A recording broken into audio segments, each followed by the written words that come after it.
When we see a picture online, we often just keep scrolling and don't even think about what its story is. Sometimes seemingly innocent pictures have a darker and more sinister background than we think. A seemingly happy photo of an ordinary smiling family may hide great tragedies. Here are 10 seemingly ordinary photos which you wouldn't think have a dark and tragic background. Wrong place at the wrong time. The picture shows a man wearing a bright yellow sweater with his child sitting on his shoulder. Both are smiling, clearly enjoying their stay as tourists in Omagh, Northern Ireland, where they visited from Spain in August 1998. The photo was taken shortly after 3 p.m. on the 15th of August. The streets were busy, and there were many pedestrians. A red Vauxhall Cavalier was parked peacefully next to the Spanish tourists.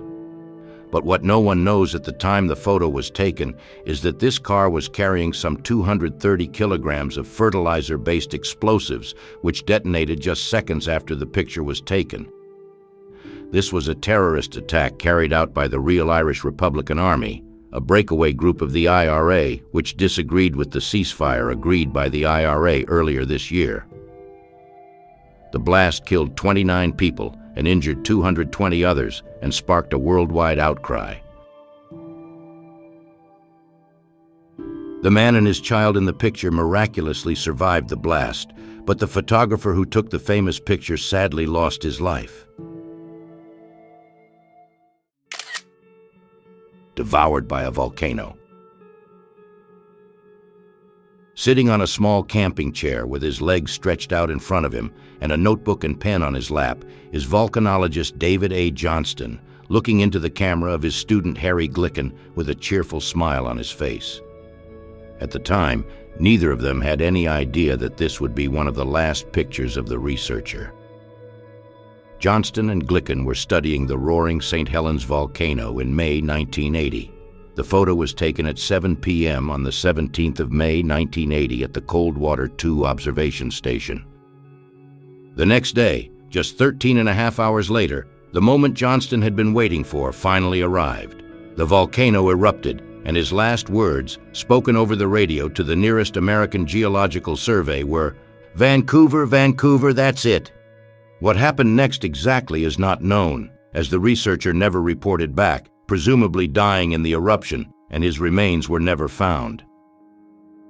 Glicken was supposed to be observing the volcano that day, but at the last minute he swapped shifts with Johnston because Glicken had to attend an interview. On hearing the news of Johnston's death, Glicken was devastated and joined the helicopter crew trying to find Johnston. Not only Johnston, but also photographer Robert Landsberg fell victim to the eruption.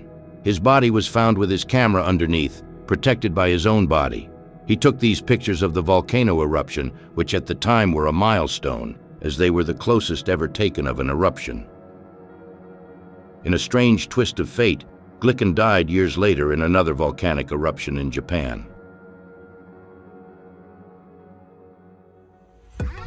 There are 8 more stories to go, but before I continue, I would like to ask you if you like the content you see. Be sure to subscribe to my channel so you won't miss out on the next videos. Thank you very much. Black bear in the forest. The picture shows a 300-kilogram black bear, which is about 30 meters away from the photographer behind a fallen tree trunk and appears to be following him.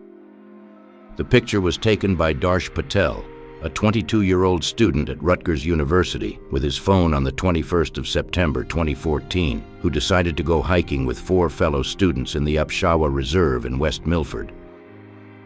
All was going well until they encountered a bear chasing them. When the animal was only 15 meters away, they decided to split up. When they met up again later, one of them was missing. Patel's body was found 4 hours after the police arrived on the scene, 2 hours according to other sources. The bear, photographed moments earlier, had mauled him.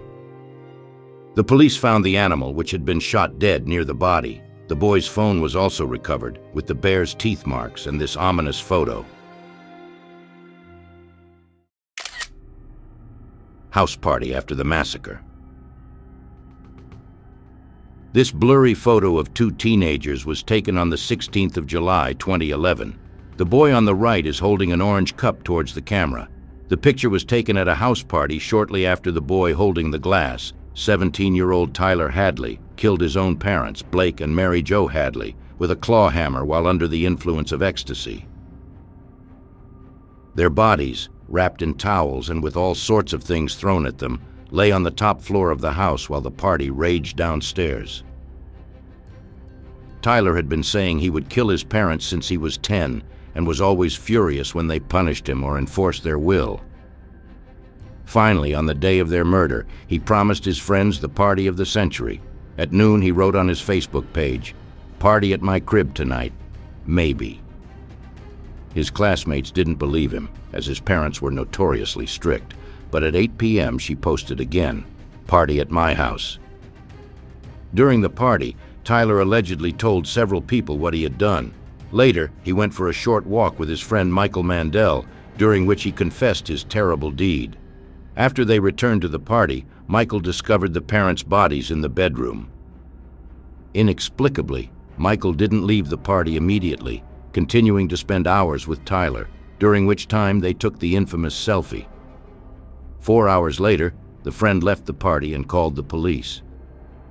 Hadley was arrested early the next morning and eventually sentenced to life in prison without the possibility of parole.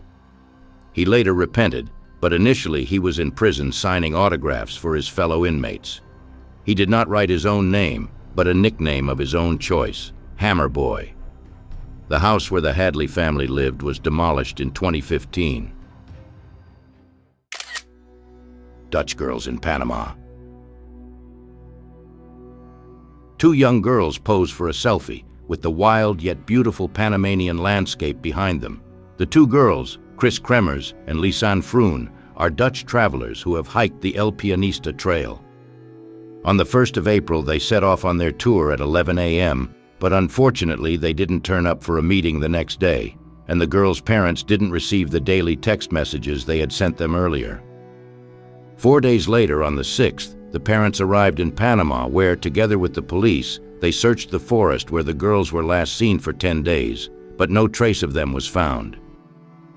10 weeks later, a woman found a blue backpack and turned it in to the police. The backpack turned out to belong to Froon and contained her personal belongings, including a camera and both girls' phones. A search of the phones revealed that the girls had dialed the emergency number hours after they were presumed missing, but the lack of reception meant that these calls were unsuccessful. Froon's phone finally died on the 4th of April, and Kremers' phone was switched on intermittently between 5 and the 11th of April, but each time the wrong PIN was entered, or no PIN at all. The camera examined was used to take 90 blind shots between 1 and 4 o'clock in the morning, in total darkness, deep in the jungle. 2 months after the discovery of the backpack, a pelvis and a foot in a boot were found, along with other remains. DNA tests confirmed that they were the remains of Chris Kremers and Lisanne Froon. What happened to them exactly, and who killed them, remains a mystery. The fatal hike. The picture shows a man bouldering on the Spring Trail in California. Bouldering is rock climbing at lower altitudes without ropes. Behind the man, red color flashes on the rocks. It's the hair of Sailor Gilliams, the girl who went on a late afternoon hike with her boyfriend, Brendan Vega. The gear they had brought with them proved inadequate, so when it got dark, they used their cell phones to light the trail, which didn't provide enough light, and they ended up slipping. Vega injured his arm, while the girl broke both ankles and her wrist. The man went for help but slipped on a rock ledge and fell 6 to 9 meters and died of his injuries, so Gilliams was left alone. She lay there all night until the men bouldering finally discovered her lying on the rocks, unresponsive. They called the emergency services, who eventually took her by helicopter to hospital, where she made a miraculous recovery from her injuries. The famous picture was taken before the girl was found. It was a sheer coincidence that she was in the shot and only discovered later. Stairway to Heaven. Dalen Pua was visiting his grandmother in Waianae on the island of Oahu, Hawaii. His plans included a hike on the Haiku Staircase, also known as the Stairway to Heaven, a steep 3,922 step trail. This section has been closed to the public since 1987, so anyone caught hiking it was trespassing. So his grandmother warned him against it, saying that if he was caught, he would be arrested. The boy must have been looking forward to the trip, as he posted several times on his Facebook page where he was going. 5 days before the tour, he only hinted at it. "Wahoo, be good to me and show me your adventurous side." But a day before, he had already made his destination concrete. "Stairway to heaven, hiking this insane hike tomorrow. Wish me luck." During this post, several concerned friends reminded him that it was off limits and that he could be fined, and that there had been a landslide in the area earlier this month, which had left a number of stairs out of place. In response, he wrote that he was aware of these, but that he would take a different route and be careful. Then his last Facebook post of his life was posted at 4:34 p.m. on the 26th of February, and the hike has begins. #haiku. These posts are still public and viewable on Daylen's Facebook page today.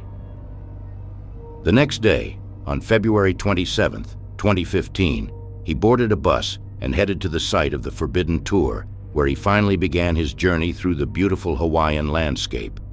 For a while, Daylen also sent his grandmother photos of the scenery and himself taken with his phone, and then suddenly the pictures stopped coming. The boy disappeared and was never seen again.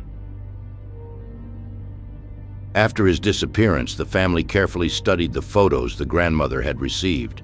Although it is quite difficult to make out, one of the photos shows a man in the background in the distance. One gets the impression that he was trying to hide, although others say he was following Daylen. Since the man is quite far away in the picture, it is not known whether Daylen was even aware of the man's presence when the picture was taken. The boy's family has appealed to the public for anyone who recognizes the man to come forward. On the Monday after the disappearance, 2 hikers reported hearing cries for help in the area, and the search for the boy continued on March 3rd, but without success. To date, neither he nor his remains have been found, so what happened to him remains mystery, as well as who the mysterious man in the photo is. The girl in the red shirt. Wearing an oversized red shirt, 18-year-old Jolie Callan stands atop a sheer cliff face, taking photos of the beautiful Alabama skyline. She has just arrived at this scenic spot with her ex-boyfriend, 20-year-old Lauren Bunner.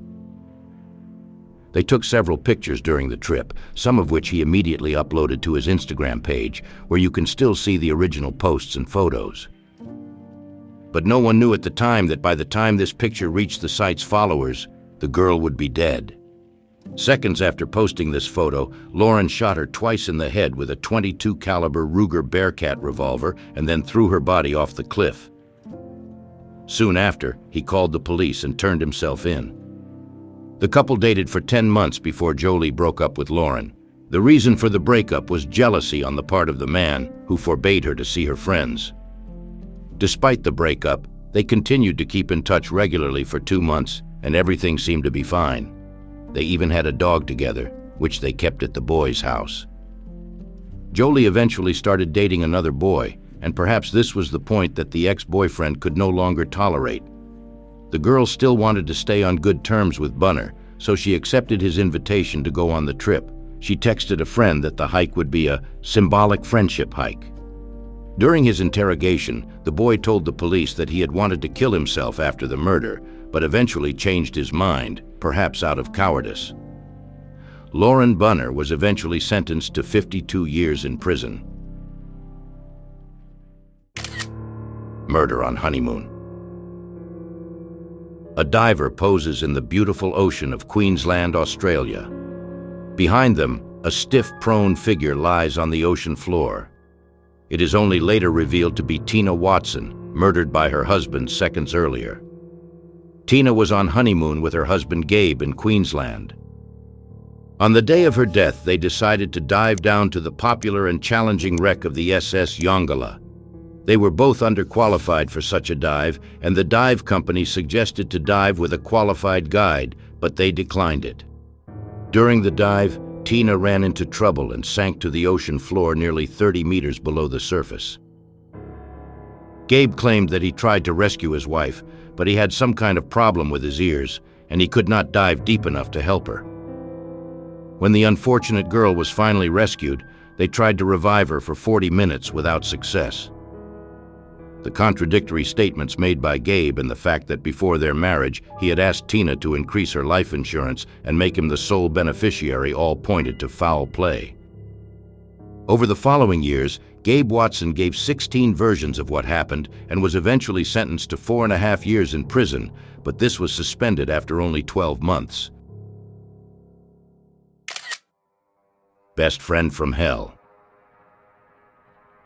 In March 2015, best friends Cheyenne Antoine, 21 on the left, and Brittany Gargol, 18 on the right, took this photo together just before heading out into the night in Saskatoon, Canada. Little did they know at the time that this would be their last photo together, as Antoine would kill Gargol later that night. When Gargol didn't return home after the party, Antoine claimed that they had been to some bars. Then they had an argument, and she left her friend with an unknown man. Antoine also posted on Gargol's Facebook wall, "Where are you? I haven't heard from you. I hope you got home safe." Gargol's body was eventually found by a man on Valley Road in the southern suburbs of Saskatoon. The investigation was finally spurred on when a black belt used to strangle the girl was discovered in the last picture the girls shared. In addition, Antoine is wearing the belt in the picture. All attention was then focused on her, and she became the prime suspect in the murder. During the investigation, a witness came forward and told the police that Antoine had approached her after the murder and, in a hysterical state, confessed to her that she had drunkenly strangled her best friend to death during an argument. After her arrest, Antoine said, "I will never forgive myself. Nothing I say or do will ever bring her back. I am very, very sorry. It shouldn't have ever happened." On the 14th of January 2018, Antoine was sentenced to 7 years in prison for manslaughter, and Brittany Gargol's Facebook page was turned into a memorial page. Well, that's it for now. I hope you enjoyed this little compilation, even if some of the stories were a bit shocking. Be sure to check out my previous videos because I'm sure you'll find some interesting content. Don't forget to subscribe and hit the bell to be notified of upcoming videos. Thanks for your attention. Bye.